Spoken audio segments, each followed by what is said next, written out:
মহেশপুর কোটচাঁদপুর উন্নয়ন ও সুশাসনের অঙ্গীকারে মেহেদী হাসান রনির নির্বাচনী জনসভা। রেদওয়ানুল ইসলাম রিপন, মহেশপুর, ঝিনাইদহ। প্রতিনিধির তথ্য এবং প্রতিবেদনে।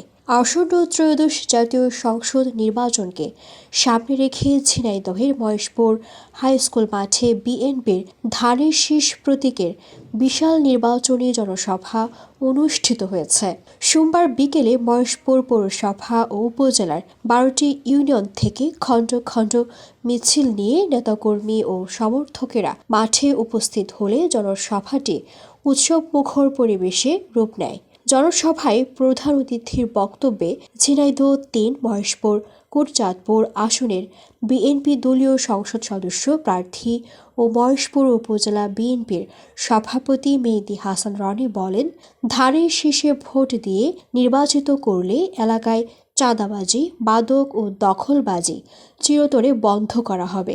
তিনি আরও বলেন, বিএনপি চেয়ারম্যান তারেক রহমান ঘোষিত ৩১ দফা বাস্তবায়নে তিনি আন্তরিকভাবে কাজ করবেন এবং তার পিতা শহীদুল ইসলাম মাস্টারের মতোই জনগণকে সঙ্গে নিয়ে এলাকার উন্নয়ন এগিয়ে নেবেন।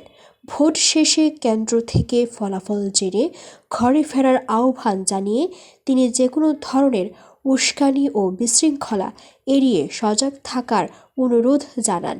জেলা বিএনপির সদস্য ও মহেশপুর পৌর বিএনপির সভাপতি অ্যাডভোকেট আমিরুল ইসলাম খান চুন্নুর সভাপতিত্বে জনসভায় বিশেষ অতিথির বক্তব্য দেন কেন্দ্রীয় বিএনপির তথ্য ও গবেষণা বিষয়ক সম্পাদক আমিরুজ্জামান খান শিমুল সহ স্থানীয় ও কেন্দ্রীয় বিএনপি, যুবদল ও ছাত্রদলের নেতৃবৃন্দ।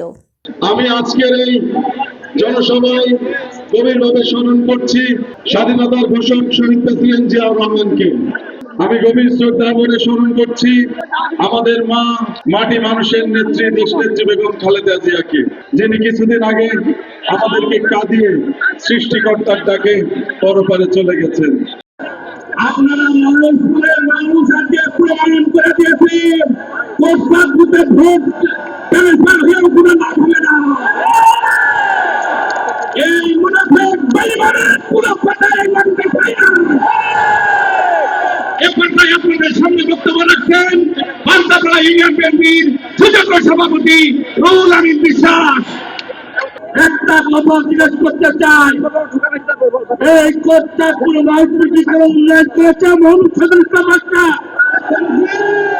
যদি উন্নয়ন করে দিয়ে থাকে তাহলে আপনাদের বিবেকের কাছে প্রশ্ন রেখে যাচ্ছি, আপনারা আগামী 12 তারিখে তার ঋণ পরিশোধ করবেন কিনা থাকলে না। তাই সরকার মেয়েটাকে মহেশপুর থেকে বিপুল ভোট দিয়ে তাকে জয়যুক্ত করবে। আজকে নির্বাচনী সভার সম্মানিত সভাপতি, প্রধান অতিথি, আমাদের নির্বাচনী প্রার্থী, ধানের শীষের প্রার্থী মেহেদী হাসান রনি সহ কেন্দ্রীয় নেতৃবৃন্দ। আমি কোটচাঁদপুর উপজেলা বিএনপির সভাপতি। আপনারা জানেন 1991 সালে মরহুম শহীদুল ইসলাম মাস্টারকে কোটচাঁদপুর থেকে বিপুল ভোট দিয়ে তাকে নির্বাচিত করেছিল। আমি আমার বক্তব্য শেষ করলাম। আল্লাহ হাফেজ। তারিখে যেদিন চূড়ান্ত হয়ে গেছে সেদিন কিন্তু ঘোষণা দিয়ে দিচ্ছি, আমাদের ভিতরে আর কোনো প্রার্থীতা নেই, এখন একজনই প্রার্থী, সে হচ্ছে মেহেদী হাসান রনি। সুতরাং আমরা 29 তারিখ থেকে এই পর্যন্ত মাঠে ঘাটে কাজ করছি, আমি কাজ করেছি।